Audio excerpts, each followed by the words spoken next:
Pessoas certas, diga para ele: quando esse culto terminar, o seu cálice vai transbordar.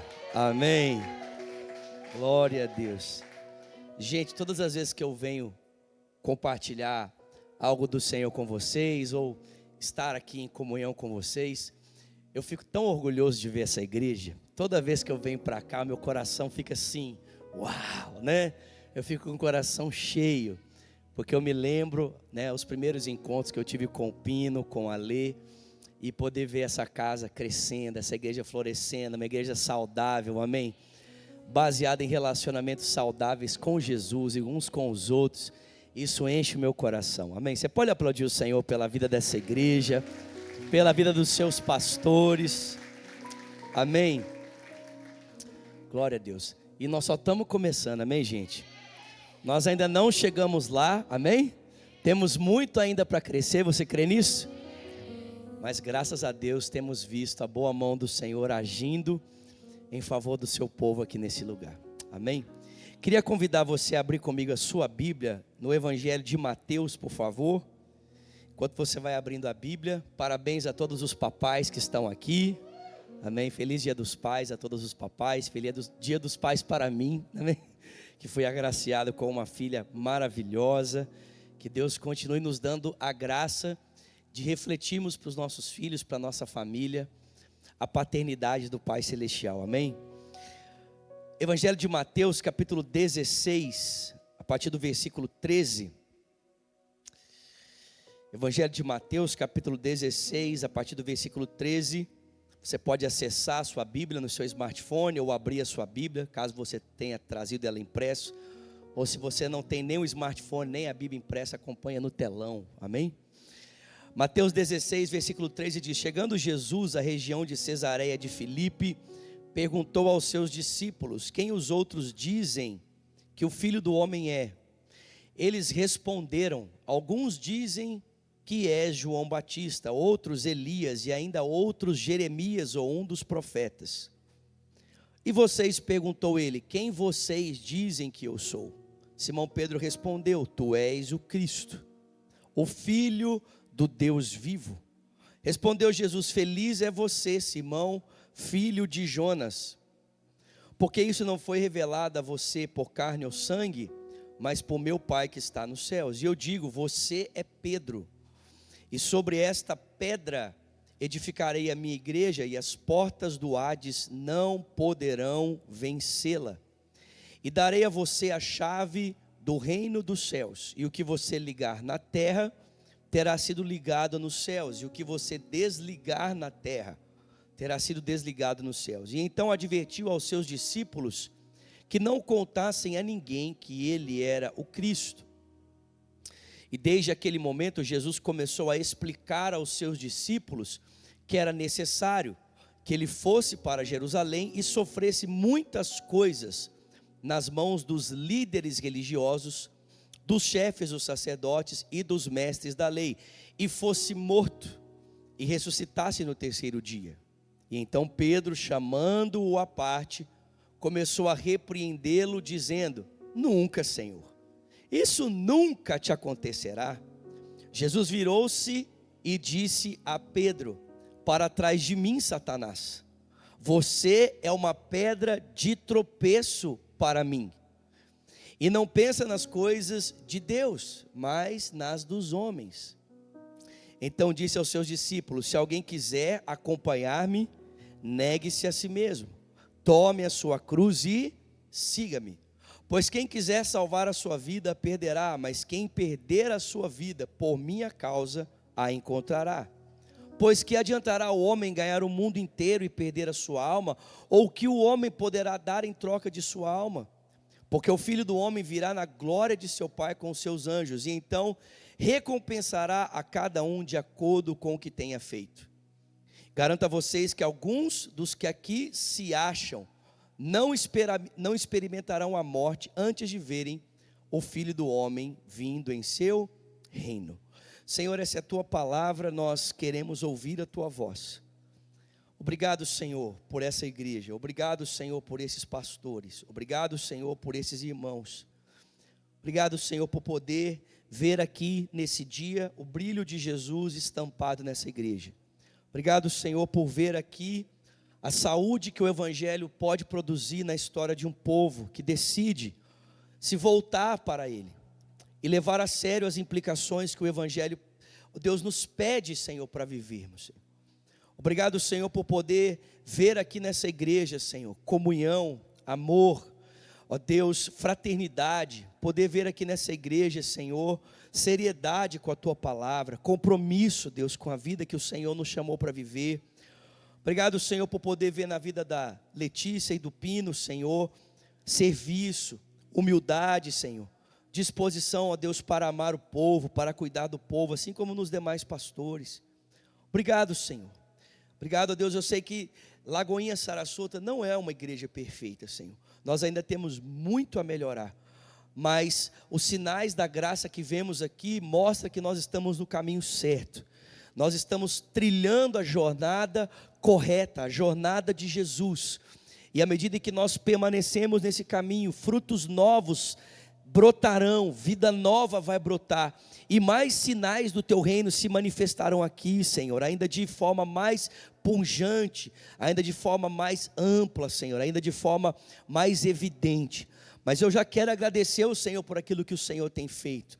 Orar, Senhor, para que eles permaneçam nesse lugar, que eles não abandonem esse caminho, que eles continuem comprometidos em viver a vida de Jesus, a vida de Jesus somente, Senhor, testemunhando, Senhor, servindo, sendo um sinal do Teu reino, Senhor. E Pai, usa nesse dia, como o Senhor assim tem feito, a Tua palavra para continuar nos ajustando, nos encorajando para prosseguir, mas também alinhando, Senhor, as arestas, também nos trazendo de volta naquelas áreas que nós estamos, por um momento, Senhor, nos distraindo e olhando em outras direções. Usa a Tua palavra para nos corrigir, usa a Tua palavra para nos orientar, usa a Tua palavra para nos encorajar, usa a Tua palavra para nos instruir, Senhor, usa a Tua palavra para formar Cristo em nós. Espírito Santo, toma a palavra nessa manhã, que ela não seja apenas um livro, Senhor, que nos conta as histórias passadas do Cristo, mas que ela seja, Senhor, palavra viva, para despertar o caráter de Cristo em nós, que ela seja revelada, iluminada pelo Espírito Santo, Senhor, para que à medida em que falamos do Cristo, o Teu agir, Espírito, forme Cristo em nós, na nossa forma de pensar, na nossa forma de ver, na nossa forma de ouvir, na nossa forma de sentir e também na nossa forma de agir. É o que nós pedimos nesse dia e Te agradecemos em o nome de Jesus, e quem crê diga amém. Gente, eu falo com vocês nesse dia sobre o tema a cruz do rei, amém? Diga para quem está pertinho de você, a cruz do rei. É inegável, ao lermos os evangelhos, que o ponto central, o ponto mais alto que os evangelhos nos propõem a contar na vida de Jesus é o momento em que resolutamente Ele caminha em direção a Jerusalém para se entregar por nós na cruz do Calvário, amém, queridos? Não é à toa que os evangelhos, todos eles são estruturados da seguinte maneira: até a sua metade, exemplo, o evangelho de Mateus do capítulo 1 ao 16, nos conta os 30 primeiros anos da vida de Jesus, e do capítulo 16 até o 28, vai se preocupar em contar para nós a última semana de vida de Jesus. Por quê? Porque esse é o ponto mais alto, esse é o ponto mais importante, o momento decisivo em que Cristo, Ele resolutamente caminhou para Jerusalém, para se entregar por mim e por você na cruz do Calvário. Mas não fica apenas evidente pela narrativa do Evangelho que a cruz era um ponto central na vida de Jesus, mas o próprio Jesus vai destacar aqui para nós, nesse trecho que acabamos de ler e num posterior que eu vou ler com você também, como que a cruz ela era central para a sua história, como que a entrega dele na cruz era central para a sua vida, para a sua missão, para o seu ministério. E Jesus vai destacar a importância da cruz aqui em primeiro lugar nesse texto, a partir da confissão de Pedro. O texto bíblico diz que ele pergunta para os discípulos: olha, quem dizem os homens que eu sou? E eles começam a responder: a expectativa das pessoas ao seu respeito é de que o Senhor seja um grande profeta. E ele pergunta para eles: mas vocês, quem vocês entendem que eu sou? E então, por uma revelação do Espírito Santo, Pedro ora para Jesus e diz: não, o Senhor é mais do que um grande profeta, mais do que um santo milagreiro, o Senhor é o Messias prometido. O Senhor é aquele que nós esperávamos, o ungido de Deus. Alguém pode dar glória a Deus por isso? Tu és o Cristo. A expressão Cristo significa isso, ungido. Você é um ungido de Deus. Você é aquele que nós aguardávamos. Então, quando você lê o Antigo Testamento, você percebe que havia uma expectativa de alguém que se levantaria debaixo da unção de Deus, para que por meio da sua entrega, ele pudesse trazer o povo que estava em estado de separação de volta para Deus. E agora, num momento crucial da sua vida, Pedro olha para Jesus e diz: você é esse ungido, aquela pessoa que nós aguardávamos, que viria para reatar o relacionamento quebrado com Deus. É você, Jesus. Você vai fazer isso. Você vai restaurar as nações. Você vai tirar Israel debaixo da escravidão. Você vai tirar, na verdade, as nações debaixo da escravidão do pecado, do diabo, do mundo, e nos trazer de volta para Deus. Amém? Só que o caminho necessário para que isso acontecesse era o caminho da cruz. Então Pedro confessa: tu és o Cristo, o Filho do Deus vivo. E como resultado dessa confissão, Jesus fala para ele: você é uma pedra, Pedro, né? Você é um fragmento de rocha. Maravilhoso.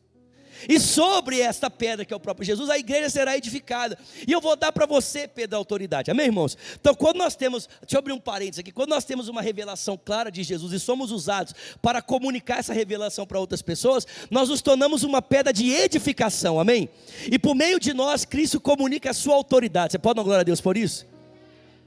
Mas quando Jesus começou a dizer: olha, Pedro, você tem toda a razão na sua confissão, foi exatamente isso que o Pai te revelou, mas o caminho do ungido é o caminho da cruz. O caminho do ungido é o caminho da entrega, é o caminho do sacrifício. De que maneira esse ungido de Deus irá produzir essa salvação e essa libertação tão aguardada? Jesus disse: eu preciso ir para Jerusalém para morrer. Eu preciso ir para Jerusalém para ser um sacrifício. Amém, irmãos? De acordo com as expectativas, as profecias do Antigo Testamento, Jesus precisaria se entregar como um cordeiro para que nós pudéssemos ser resgatados para Deus. Mas agora que Pedro ouve, né, depois de ter confessado que Jesus é o ungido de Deus, e que Ele será aquele que trará a libertação, a salvação que nós tanto aguardamos, quando ele ouve o caminho que isso implicaria, né, o caminho que o ungido precisaria tomar para libertar as nações, salvar as nações, então Pedro, ele fica meio chateado. Amém, irmãos? Porque se esse é o caminho de Jesus, esse também será o caminho de quem? Dos seus discípulos. Amém, gente? Vocês estão comigo? Se Jesus irá caminhar resolutamente em direção à sua entrega à cruz, isso também implicará em que os discípulos sigam o mesmo caminho. E é óbvio que o Pedro não quer seguir esse caminho. Amém, irmãos? Como também muitas vezes nós não queremos seguir. Amém, querido? Mas fique só entre nós aqui. Então, quando Jesus diz: eu preciso ir para Jerusalém para morrer, o Pedro diz: não. E aí aquele Pedro que era uma pedra de edificação e sinalização do reino, agora ele se torna uma pedra de tropeço. Em dois momentos, Pedro é pedra, é quase um trava-língua, amém? Só que em um ele é uma pedra de edificação, porque contempla o Cristo, amém? Contempla a sua glória, sua missão, proclama a sua identidade, o seu propósito, amém? E nesse sentido ele se torna uma pedra de edificação e de sinal do reino de Deus, amém, irmãos? Mas em outro momento, quando ele nega como essa unção e essa vocação precisarão ser cumpridas, ele se torna uma pedra de tropeço. Então eu abro um parênteses aqui e faço uma pergunta para você nesse dia: você está sendo pedra de edificação ou você está sendo pedra de tropeço? Porque, irmãos, sinalizar o governo de Deus e ser um sinal do reino de Deus é uma bênção, amém? Mas se isso não é feito pelo caminho certo, ao invés de a gente ser pedra de edificação, a gente começa a ser pedra de tropeço. Porque a gente diz para as pessoas a vocação certa, mas na hora de falar como ela tem que ser vivida, a gente distorce o caminho. E quem distorce o caminho da vocação certa, ao invés de levar as pessoas em direção à salvação, ao reino de Deus, leva as pessoas em direção ao tropeço. Jesus falou: ô Pedro, estava bom até aqui. Mas agora, Pedro, você não está mais sendo boca de Deus, você está sendo boca do diabo. Porque ao invés de você levar a sério a vocação e o caminho, você está distorcendo o caminho da vocação certa. Você está dizendo que eu posso ser o Messias, mas um Messias sem cruz. Você está dizendo que eu posso ser o Salvador, mas um Salvador sem sofrimento. E isso é impossível, porque o meio de Deus para salvar o povo é a minha entrega, é o meu sofrimento, é o meu sacrifício. Então, se você está me negando o sofrimento e a cruz para que eu possa alcançar você, Pedro, você não está sendo boca de Deus, você está sendo boca do diabo. Para trás de mim, Satanás, porque não cogita das coisas de Deus, mas sim das coisas dos homens. Amém, irmãos? Esse é o primeiro momento que Cristo deixa claro no seu diálogo com os discípulos o quanto a cruz era importante. Ela era tão importante que não havia outra maneira de ele cumprir a sua vocação como ungido, senão por meio da entrega na cruz do Calvário. Vocês estão comigo? Agora tem um outro momento em que Jesus destaca isso de forma muito importante. Abre aqui comigo, por favor, mais uma vez a sua Bíblia, no Evangelho de Mateus novamente, no capítulo 17, a continuação do texto que nós já lemos. Abra comigo, por favor, Mateus capítulo 17.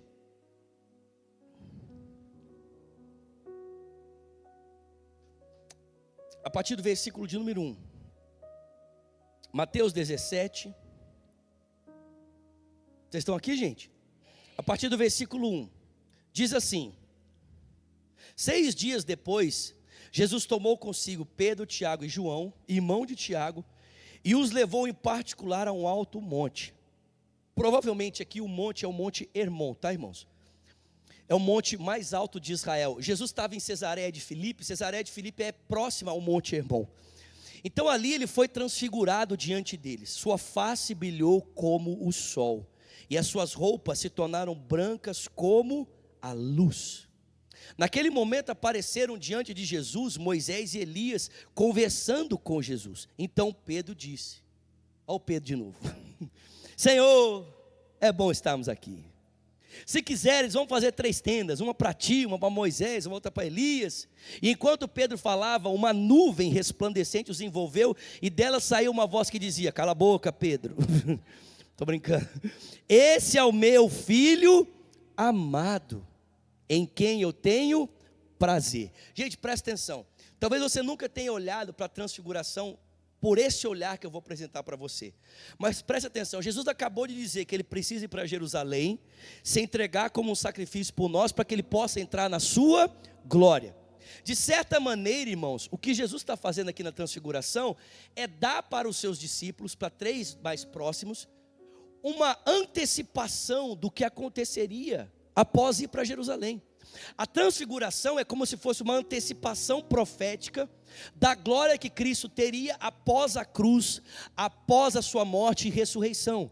Em outras palavras, Jesus estava permitindo que os discípulos contemplassem de maneira antecipada a glória que ele teria após o seu sacrifício, amém? É por isso que no final do capítulo 16, ele vai dizer que alguns daqueles ali não morreriam antes de verem o reino de Deus. O que é o reino de Deus? O reino de Deus é tudo sobre aquilo que Cristo governa. Tudo aquilo que Cristo estabelece o seu governo, isso é o reino de Deus, amém, irmãos? Ou seja, como ele levaria os discípulos para que a glória da ressurreição fosse antecipada para eles por meio da transfiguração, de fato, alguns ali veriam o reino de Deus antecipadamente, que é o que aconteceu, Pedro, Tiago e João. Só que enquanto Cristo está fazendo isso, aparecem 2 figuras, Moisés e Elias, e a Bíblia diz que eles aparecem conversando com Jesus. Vocês estão comigo? Pergunto para você, é possível saber o conteúdo da fala, da conversa do Moisés e do Elias? Será que a gente consegue saber qual que era o assunto que esses 3 estavam conversando? Será que eles estavam conversando do Cruzeiro, do Atlético, do Corinthians, São Paulo, né? Quem que foi campeão das Olimpíadas femininas? Será que era esse o conteúdo da fala deles? E eu digo para você, dá para a gente saber, gente. Abre aí comigo no Evangelho de Lucas, Lucas capítulo 9, é o mesmo texto, mas agora dito por Lucas, Lucas 9. Lucas é um texto apreciado por essa igreja, meus irmãos. Lucas. Lucas 9.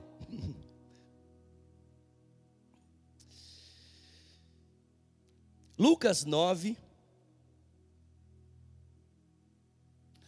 partir do versículo 28, fala assim: aproximadamente 8 dias depois de dizer essas coisas, ou seja, que ele precisava ir para Jerusalém, Jesus tomou com ele Pedro, João e Tiago e subiu a um monte para orar. E enquanto orava, a aparência do seu rosto se transformou, suas roupas ficaram brancas e resplandecentes, e surgiram 2 homens que começaram a conversar com Jesus. Eram Moisés e Elias. Vocês estão comigo? Olha o que você vai ler agora, 31.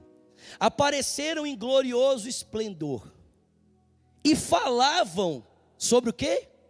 Sobre a partida de Jesus, que estava para se cumprir em Jerusalém. Olha que interessante, o Moisés e o Elias apareceram ali e falaram assim: Jesus, é agora.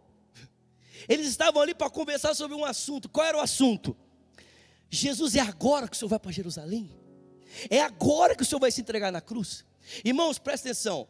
Para o judeu, o Antigo Testamento se divide em 3 partes: a lei de Moisés, os escritos e os profetas.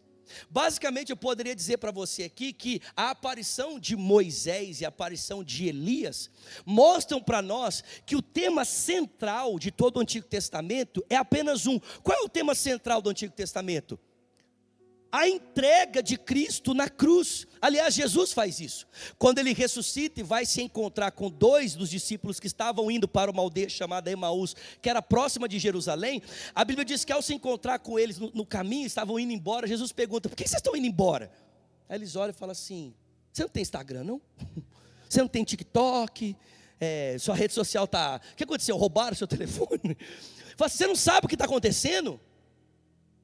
Você não sabe que um grande profeta surgiu em Jerusalém, poderoso em palavras e obras? Deus estava usando ele. Nós pensávamos que ele era o libertador de Israel, mas há poucos dias atrás os romanos, juntamente com os judeus, conspiraram o pregando na cruz e o sepultaram.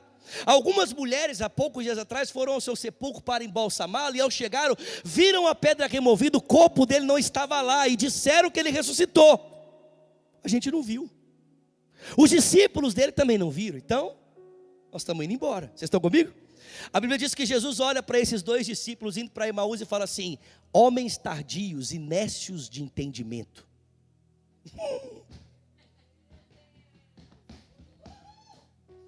Homens tardios e nécios de entendimento. Vocês não sabiam, conforme diz as Escrituras, que era necessário que o Cristo padecesse para entrar na sua glória? E diz a palavra que, começando ele pela lei de Moisés, passando pelos escritos e os profetas, provou-lhes pela palavra, provou-lhes pelo Antigo Testamento, que era necessário que o Cristo padecesse para entrar na sua glória.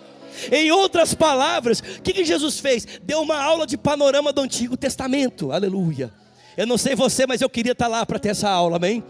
Aula de panorama do Antigo Testamento com Jesus, mostrando que o foco do Antigo Testamento é o Cristo, e não apenas o Cristo, mas o Cristo num momento específico, o tempo em que ele padeceria, para que ele pudesse entrar na sua glória. Irmão, presta atenção, não apenas na confissão de Pedro, mas também na transfiguração, o tema central do que está envolvido aqui é um só: a cruz de Cristo era essencial para o seu ministério, ela não era secundária, ela não podia ser desprezada, terceirizada, passada para o lado, não, era necessário o Cristo padecer na cruz, para que eu e você fôssemos salvos. Era necessário que ele se entregasse na cruz, para que eu e você fôssemos libertos, redimidos, sarados, curados, resgatados, trazidos de volta para a mesa, para o nosso relacionamento com Deus. Alguém pode dar glória a Deus por isso? Uau! Aplauda o Senhor mesmo, aleluia.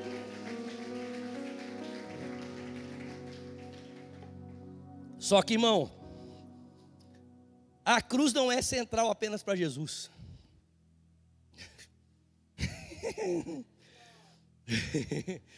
Que a cruz ser central para Jesus é muito bom. Aleluia. A cruz ser central para Jesus é maravilhoso. Mas a cruz também é central para você, central para mim.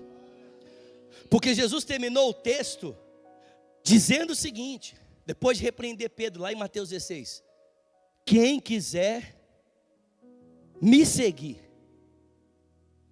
Alguém aqui é seguidor de Jesus? Chacoalha quem está perto de você e fala para ele: quem você está seguindo, meu filho? Não, chacoalha ele primeiro, tem que chacoalhar. Chacoalha, isso. E pergunta para ele: quem você está seguindo? Quantos estão seguindo Jesus aqui? Levando a mão. Como se segue Jesus? Quem quer vir após mim? Presta atenção, é obrigatório? É impositivo? Não, é quem quiser. Você quer me seguir? Você quer o caminho da... Quantos querem o caminho da glória aqui? Eu quero o caminho da glória. Eu quero o caminho da glória. Eu quero o caminho da glória. Pois bem, quer seguir Jesus no caminho da glória? Quer me seguir? Negue-se a si mesmo. Tome a sua cruz e me siga. Você quer me seguir? Há um processo para isso. A cruz não é central apenas para Cristo. A cruz é central para os seguidores de Cristo. O caminho para o seguidor de Cristo é o caminho do Cristo. E o caminho do Cristo é entrar na sua glória por meio da cruz. Qual é o caminho do seguidor de Cristo? Participar da glória de Cristo por meio da cruz. O problema é que quando a gente fala de cruz, muitas pessoas pensam que cruz tem a ver com rigorosidade religiosa. Muita gente pensa assim: o que é a cruz para um cristão? A cruz para um cristão é rigorosidade religiosa. Abrir mão da vontade está claro no texto. Negue-se a si mesmo. Mas muitas pessoas acham que quando Jesus fala tome a sua cruz, ele está falando assim: seja rigoroso eticamente, religiosamente. Rigorosidade na veste, rigorosidade no trato, rigorosidade na forma de falar. As pessoas acham que tomar a cruz diz respeito a um estereótipo religioso. Só que sabe o que eu acho engraçado? É que esse estereótipo religioso que nós pensamos estar atrelado à cruz não tem poder para produzir a vida de Jesus em nós. Porque você pode ser estereotipamente religioso e ainda assim não ser discípulo de Cristo. E ainda assim não viver a vida de Jesus. E sabe qual é a prova disso? A prova disso eram os fariseus, que esteticamente, estereotipamente, eles eram religiosos perfeitos, mas estavam muito distantes da vida do reino. Não é à toa que Jesus disse para Nicodemos: você não nasceu de novo. Não é à toa que Jesus disse para os fariseus: vocês são bonitos por fora, mas por dentro vocês são sepulcros caiados. Ou seja, irmão, a cruz é central para nós, mas a cruz não tem a ver com legalismo, com o estereótipo religioso, não tem a ver com a roupa que você veste, o lugar que você frequenta, a comida que você come, o jeito que você vive. A cruz é outra coisa. Existe uma outra realidade que é capaz de produzir mortificação na vida da carne, para que uma nova vida possa surgir dentro de mim e de você. Alguém pode dar glória a Deus por isso? Então o que seria essa cruz na vida de um cristão? E eu quero ler com você um último texto. Abra comigo em Romanos, por favor. Romanos 8.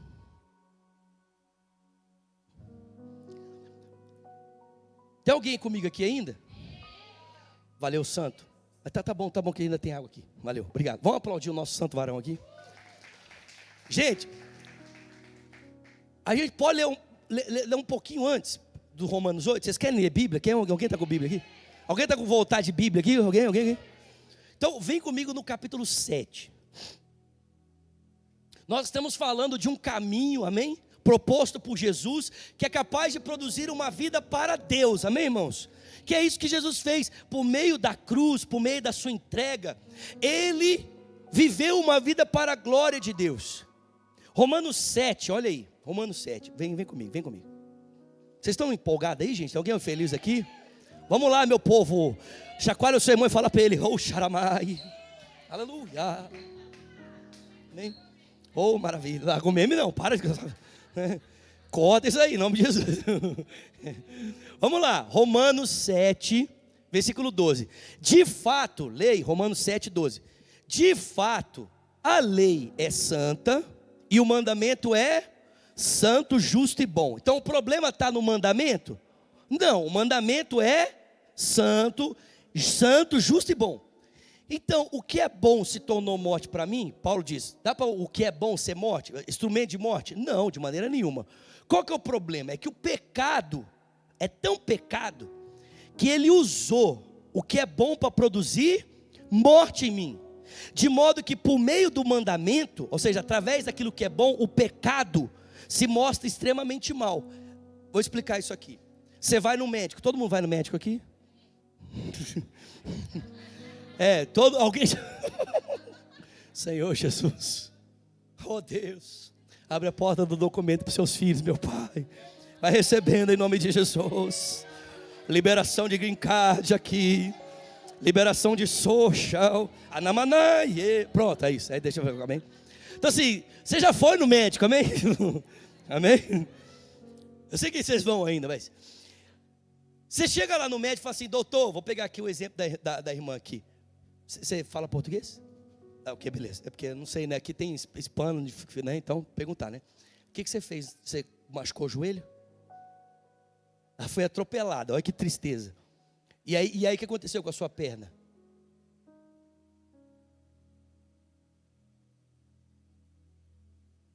Ralado, tá. Então ela machucou o joelho, ok? Então vamos lá, ela chega lá, aí o médico olha, né?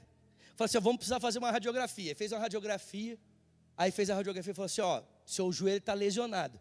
Imagina ela olhando para o médico e falando assim, você é maluco? Começa a brigar com o médico. Você é doido? Que absurdo, como você pode dizer que o meu joelho está lesionado? A culpa é sua. Dá para falar um negócio desse? Não. O médico simplesmente, ao te examinar, constatou o ferimento. Amém, gente? O que machucou ela foi o quê? O atropelamento. Então ela não pode olhar para o médico e falar que a culpa de ela estar com o joelho lesionado é o médico. O médico simplesmente aplicou, amém? Um exame, constatou o ferimento. É isso que a lei faz. O problema da destruição da minha vida e da sua vida não é a lei. A lei é como um médico. Ela te submete ao exame dos seus parâmetros e mostra, está quebrado. Mas quem é que te quebrou? A lei? Não. Quem te quebrou? O pecado. O que quebra a vida de alguém não é a lei. O que quebra a vida de alguém é o pecado. A lei simplesmente põe você debaixo de uma máquina de raio-x e constata o quanto de quebrado está em você por causa do pecado. É isso que o Paulo está dizendo. Vocês estão comigo aqui?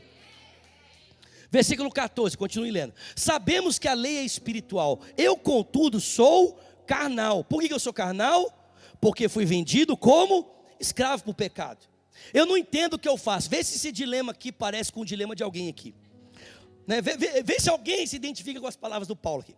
Não entendo o que eu faço. Ai, pastor, não sei por quê. Porque eu não faço o que eu desejo, mas o que eu odeio. Agora, se eu faço o que eu não desejo, eu estou admitindo o quê? Que eu queria fazer uma coisa diferente, que é bom. Porque a lei é o quê, gente? Boa. Nesse caso, não sou eu quem o faz. Ou seja, o poder da ação aqui está vinculado pelo pecado. Não sou eu quem faz, mas o pecado que habita em mim. Eu sei que nada de bom habita em mim, diz o Paulo, na minha carne. Porque eu tenho o desejo de fazer o que é bom. Dentro de mim aqui, ó, eu tenho vontade de fazer o que é bom para Deus. Mas eu não faço o que é bom, não faço o que eu desejo. Continuo praticando o mal que eu não desejo. Ora, se eu estou fazendo o que eu não desejo, já não sou eu quem faz, mas o pecado que habita em mim. Então eu encontro uma lei contra o meu desejo de fazer o bem, o mal que está presente em mim. No íntimo do meu ser, eu tenho prazer na lei de Deus, mas eu vejo uma outra lei atuando nos membros do meu corpo, guerreando contra o íntimo do meu ser, tornando-me prisioneiro da lei do pecado que está em mim. Alguém se identifica com isso? Dentro de você foi gerado um anseio para viver para a glória de Deus, mas de vez em quando você continua vivendo para a sua própria destruição. Em vez de você se colocar na rota que caminha em direção à vida, você se coloca num cruzamento para ser atropelado pelo pecado.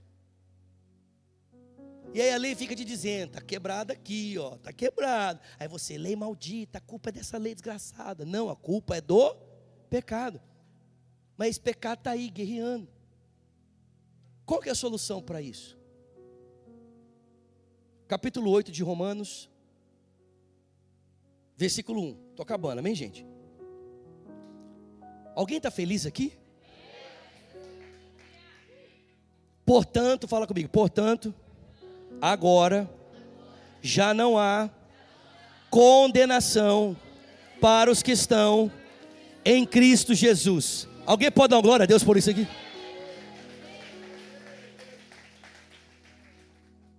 Por quê, gente? Porque em Cristo Jesus a lei do Espírito de vida te libertou da lei do pecado e da morte. Porque, olha só, o diagnóstico do médico é capaz de produzir saúde? Sim ou não? Não. Só o prognóstico. Nem combinei com a lei. Anamnese. Essa pastora é chique, né? Eu fiquei olhando assim, que orgulho, gente. Essa palavra, lembrar, no grego é anamnese. Só que a anamnese vem vinculado ao diagnóstico. Meu Deus. Preach, come on. E depois do diagnóstico vem o prognóstico. Meu Deus. Estou saindo formado em medicina hoje. Né? Que orgulho. Presta atenção, se o médico só te diagnosticar, não muda nada na sua vida. E esse que é o problema da lei. O problema da lei é que ela só é capaz de mostrar o que está quebrado, mas ela não é capaz de curar o que está quebrado. Ela fala assim, a perna está machucada, mas ela não tem poder para trazer a perna de volta para o lugar. O Paulo está dizendo, eu conheço alguém que pode consertar o que está quebrado. Porque às vezes, o que acontece? Às vezes, quando você vai no médico, e o médico fala assim, está quebrado, sabe o que acontece? Você fica se sentindo pior. Sim ou não? Às vezes quando o médico fala assim, ó, está acontecendo isso, você está... Exemplo, vou pegar o meu caso aqui. Gente, eu estava pesando 95 quilos, já estava pré-diabético, com gordura no fígado, desenvolvendo hipotiroidismo. Aí eu tive que emagrecer. Emagreci 23 quilos. Agora já engordei uns quilinhos de novo. E tem que eliminar, ou agora para eles nunca mais serem achados, amém? O médico fala assim, cara, se você continuar desse jeito, vai dar ruim. Você fica assim, nossa, velho, você fica mal, né? Você fica assim, pô, estou acabando com a minha vida, pô, não estou me cuidando. É isso que acontece. A lei te diz assim, está quebrado aqui. E você, por perceber que muitas vezes a culpa daquilo que está quebrado é o pecado que você praticou, o que acontece? Você fica se sentindo pior do que você estava antes. Porque ela só pode te mostrar o problema. Até que você vai no consultório do Dr. Rafá. Quando você passa no consultório do Dr. Rafá, ele faz o exame e fala assim, está quebrado, mas eu posso curar. Está quebrado, mas eu posso consertar. Está doente, mas eu posso transformar. Está longe, mas eu posso trazer de volta. O Paulo está dizendo, aquilo que era impossível à lei, visto que estava enferma pelo pecado, Deus fez por nós, por meio de Cristo Jesus. O que é a cruz? A cruz é a admissão de que eu não posso, mas Ele pode. É a constatação da minha insuficiência, mas da suficiência de Cristo. A cruz é abandonar a minha tentativa e os meus méritos, para me colocar debaixo dos méritos de alguém que pode fazer aquilo que eu não posso fazer. Eu ilustro isso aqui como história, e vou caminhando para o encerramento. Um dia conta a história da igreja que Martinho Lutero, depois de ter escrito as 95 teses, ter clavado na capela de Wittenberg e de ter traduzido a Bíblia se espalhando por toda a Europa, ele estava dormindo e ele acordou de madrugada com uma presença tenebrosa no seu quarto, era o diabo. Quando ele abriu os seus olhos, Satanás estava na cabeceira da cama dele. E ele viu aquela presença, né? E o diabo começou a zombar da história de Lutero, dos pecados de Lutero. E como que escrevendo seus pecados numa parede, tentava produzir condenação, um senso de destruição na vida de Lutero, no sentimento de Lutero. Lutero se levantou da cama, olhou para o diabo e disse assim: de tudo que você me acusa, sobre tudo você tem razão, porque de fato todos esses pecados eu cometi. Só que você esqueceu uma coisa, diabo: o sangue de Cristo me lavou de todos os meus pecados. Agora já não há mais condenação para aqueles que estão em Cristo Jesus.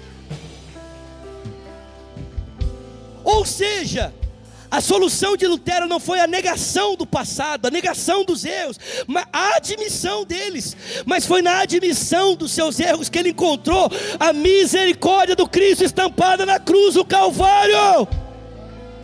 Cristo fez por mim o que eu não podia fazer.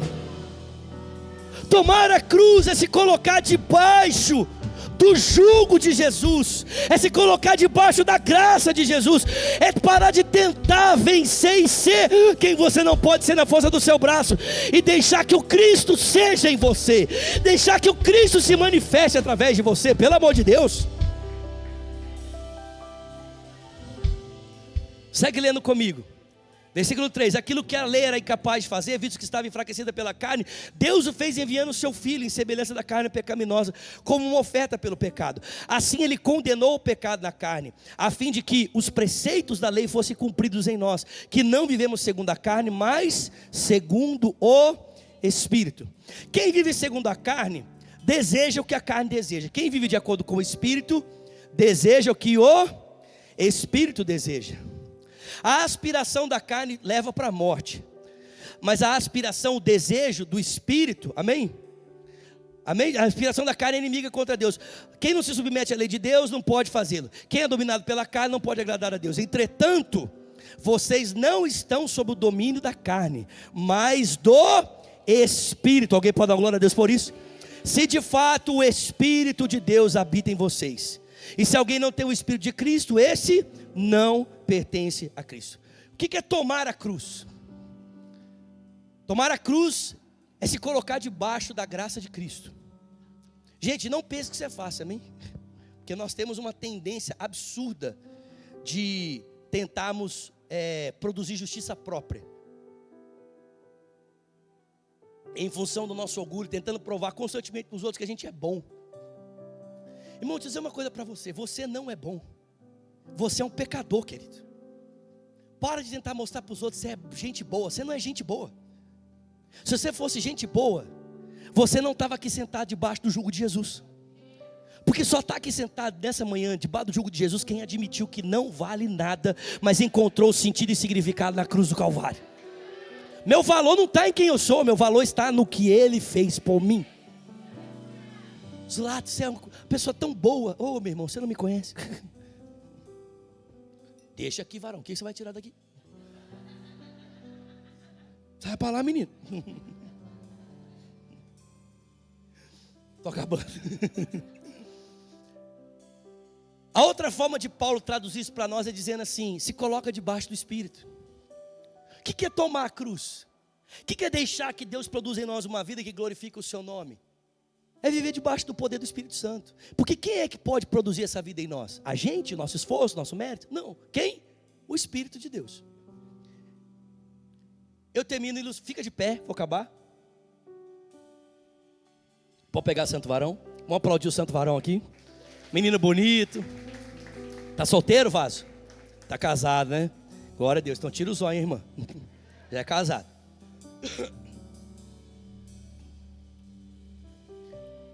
Eu gosto de um exemplo, eu li num livro. Se você quiser ler esse livro, ele é muito bom. Chama-se A Verdadeira Espiritualidade, do Francis Schaeffer. Ele fala que viver debaixo do Espírito é contemplar o exemplo de Maria. O que é o exemplo de Maria? O anjo Gabriel aparece para Maria e fala assim para ela: salve agraciada, o Senhor é contigo.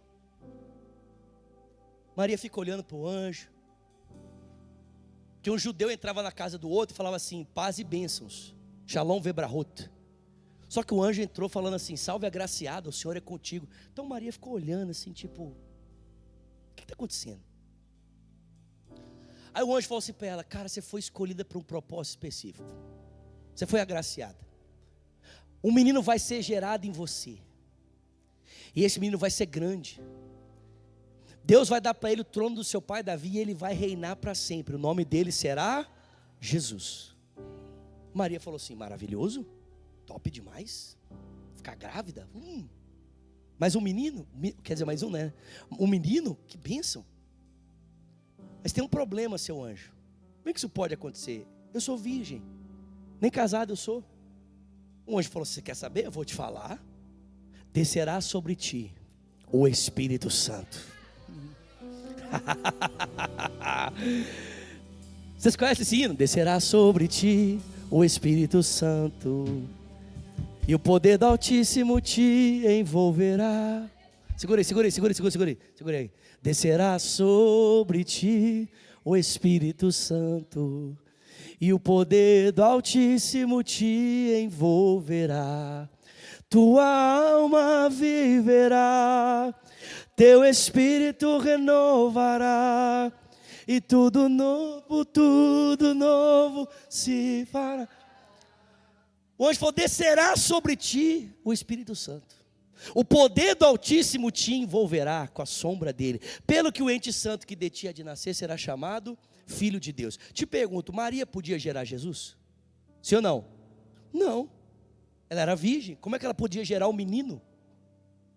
Então ela tinha capacidade de gerar Cristo sozinha, sim ou não? Não, ela precisava do quê? Do poder do Espírito Santo. Esse é o nosso problema, a gente não entendeu isso ainda. Que Deus quer gerar Cristo em nós também. Mas você pode ter Cristo gerado em você sozinho? Não. Quando Maria entendeu que o que Deus estava dizendo não poderia se cumprir na força do braço dela, porque ela sozinha não tinha capacidade para isso, sabe o que ela fez? Ela levantou os braços para o céu e disse: que se cumpra em mim conforme a palavra do Senhor. O que eu não posso fazer, eu não tento fazer, eu deixo quem pode fazer na minha vida. Eu só digo assim: faz em mim a palavra do Senhor. Vocês estão comigo aqui? Alguém está aqui, pelo amor de Deus? Que se cumpra em mim conforme a palavra do Senhor. Eu não posso sozinho na força do meu braço produzir Cristo. Eu não posso ver Cristo sendo formado em mim, na minha força. Sozinho eu não tenho capacidade para isso. Mas eu conheço alguém que tem. Os que são guiados pelo Espírito de Deus, esses são filhos de Deus. Os que são guiados pelo Espírito de Deus, esses são filhos de Deus. Tomar a cruz significa se colocar debaixo do jugo do Espírito Santo. Vinde a mim todos vós que estáis cansados e sobrecarregados, e eu vos aliviarei. Tomai sobre vós o meu fardo que é leve, o meu jugo que é suave, e aprendei de mim que sou manso e humilde de coração, e achareis descanso para as vossas almas. Levanta a sua mão. Eu abro o coração a ti, eu abro o coração hoje aqui. Toque em mim o poder, faz em mim. Pega suas mãos e diga: eu abro o coração, e eu abro o coração a ti.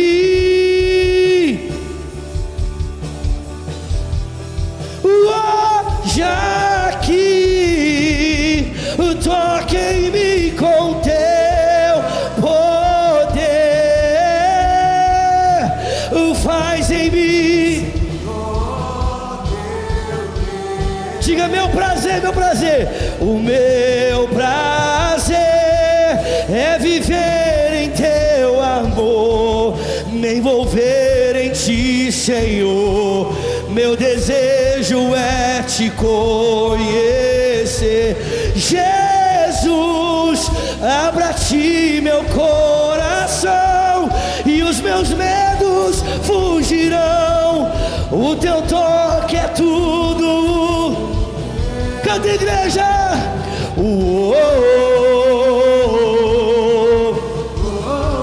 Levanta suas mãos, a goiânia será solta nesse dia. Ele alabassuri de onde canta, alabassuri de onde alabas. Vem sobre sobre nós, Espírito Santo. Vem sobre nós, Espírito Santo. Vem sobre nós, Espírito Santo. Eu abro o coração. Eu abro o coração a ti. Eu abro o coração. Toca em mim. Toca em mim com o teu. E faz em mim, Senhor. Faz em mim, Senhor. Cante. Eu abro o coração. Eu abro o coração. Eu abro o coração. Hoje aqui, toca em mim e faz em mim, Senhor.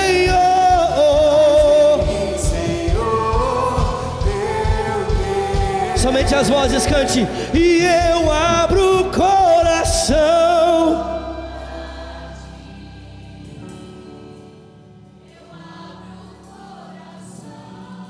Deus quer quebrar cadeias aqui nesse dia. Deus quer libertar de vícios aqui nesse dia. Deus quer deixar pecados mortos aqui nesse lugar, pelo poder do Espírito Santo. Talvez você esteja aqui nessa manhã dizendo: Pai, eu estou cansado, eu não aguento mais lutar. Eu já lutei tantas vezes contra esse pecado, e todas as vezes eu sou derrotado por ele. Deus está dizendo: você está lutando com a força errada. As armas da sua milícia não são carnais, elas são espirituais e poderosas em Deus, para destruir fortalezas. As suas armas são espirituais. Espirituais.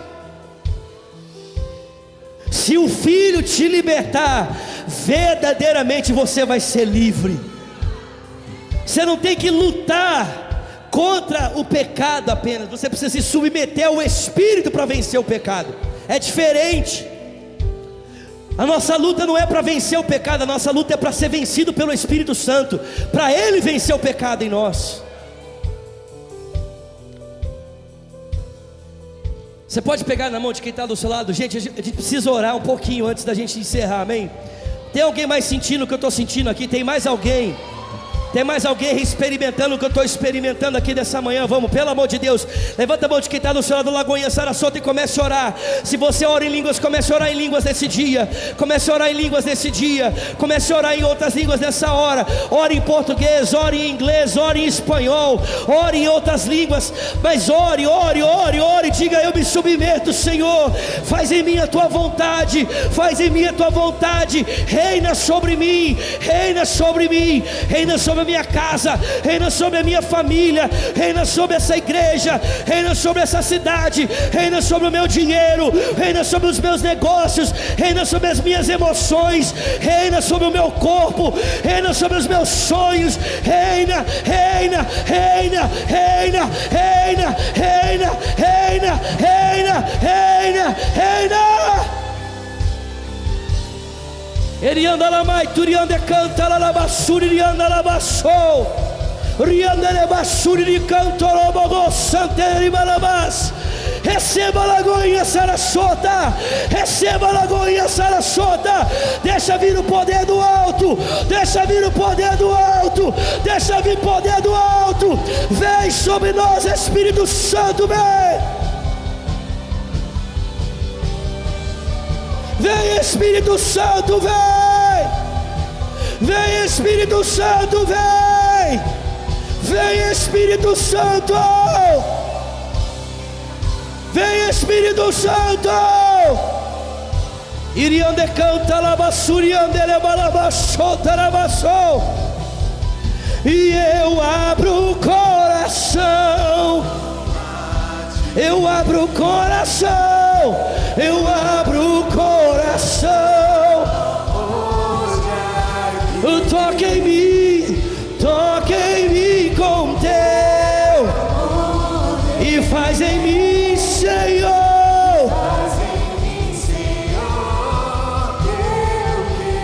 Eu abro o coração. Oh, oh,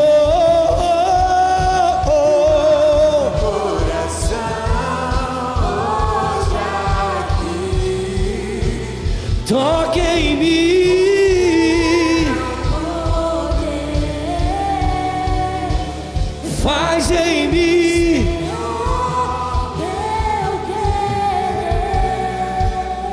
meu prazer é viver em teu amor, me envolver em ti, Senhor. Meu desejo é eu te conhecer. Jesus, abra a ti meu coração.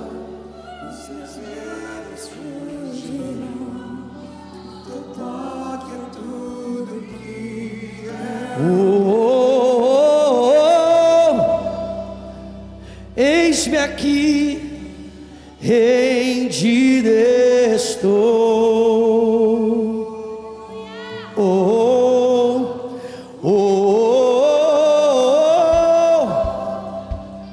Eu sou o teu e tu és meu.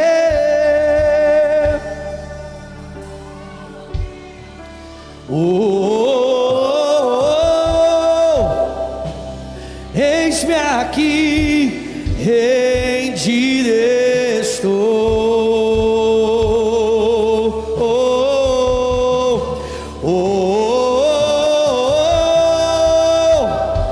E eu sou teu e tu és meu.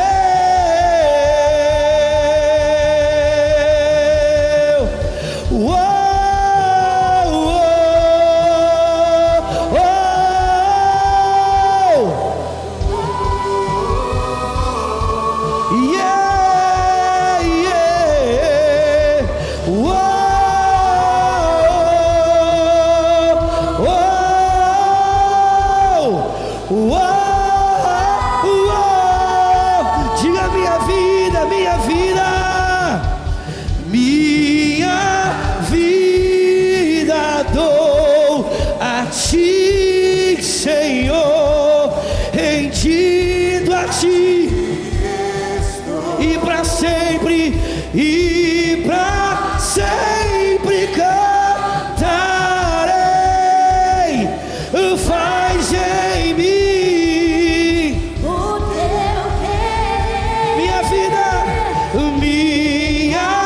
vida dou a ti, Senhor, rendido a ti, e para sempre cantarei, e para sempre cantarei. Faz em mim o teu querer. Seus olhos fechados, suas mãos sobre o seu coração.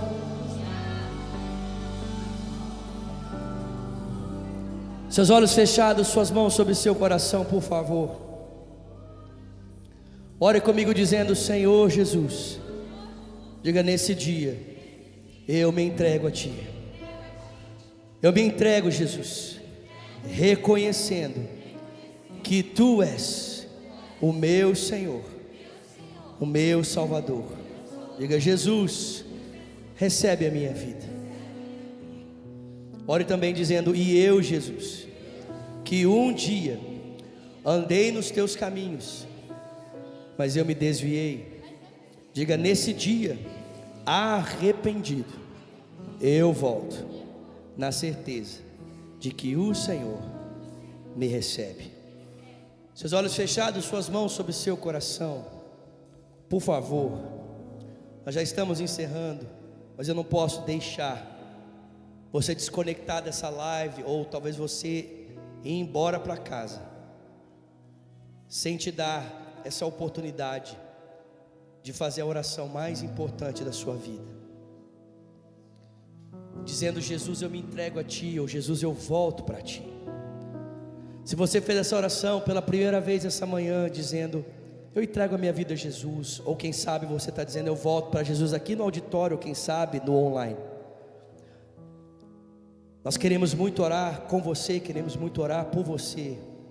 E se você deseja receber essa oração, se você quer receber essa oração, entregando a sua vida a Cristo, ou quem sabe voltando para Jesus, eu vou pedir que gentilmente você levante uma das suas mãos. Eu vou contar até 3, eu vou pedir que você levante uma das suas mãos, porque eu quero te ver, eu quero te conhecer, quero ter o privilégio de olhar para você e orar por você. Amém? E quem está na live, você vai digitar, se você quer receber essa oração, hashtag eu decido por Jesus. Você está nos acompanhando, você está sendo tocado por Deus, digite para nós, hashtag eu decido por Jesus. Amém? Então se você está aqui e quer receber essa oração, vou contar até 3, levanta uma das suas mãos, eu quero te ver e orar por você. Vamos lá? 1, 2, 3. Existe alguém aqui nesse dia que diz eu quero entregar minha vida a Cristo? Ou você diz eu quero voltar para Jesus? Levanta bem alto uma das suas mãos, bem alto, para que não haja dúvida, bem alto, bem alto. Nós queremos ver você, queremos orar por você. Existe alguém aqui que quer entregar a sua vida a Cristo, quer viver uma nova vida, uma nova história? Levanta bem alto uma das suas mãos, bem alto. Alguém que quer voltar para Jesus? Se você está no online, você vai digitar hashtag eu decido por Jesus. Amém? Senhor, obrigado pela tua palavra, que foi semeada, Senhor, nos nossos corações, que ela produza frutos a 30, a 60, a 100 por 1. Que possamos viver, Senhor, uma vida de rendição, de submissão, debaixo da graça e debaixo do poder do teu Espírito Santo, Senhor, caminhando em direção à vida que te glorifica, para a glória do teu nome, Senhor, estando disponíveis ao Senhor, para onde o Senhor quiser nos levar, e aquilo que o Senhor quiser fazer. Leva-nos em paz, nós te pedimos, e que a graça do nosso Senhor Jesus Cristo, o amor de Deus o Pai, a comunhão e o consolo que vem do Espírito Santo, seja com o povo de Deus, aqui e espalhado em toda a terra, desde agora e para sempre. Quem crê, diga. Dá um abraço quem está pertinho de você. Um ótimo domingo, uma ótima semana. Vai viver a melhor semana da sua vida, amém? Deus abençoe. Mais tarde às 7 horas nós temos o nosso segundo encontro aqui. Venha, traga alguém, vai ser uma bênção. Deus... Obrigado por assistir esse vídeo até o final, e eu oro que essa mensagem que você escutou agora frutifique no seu coração cada vez mais. Eu quero pedir algo para você se inscrever no nosso canal no YouTube, curtir essa mensagem que você acabou de escutar, que isso vai levar essa mensagem para muita mais pessoas. Você também pode deixar os seus dízimos e as suas ofertas aqui no nosso canal, na nossa igreja. Que Deus abençoe você.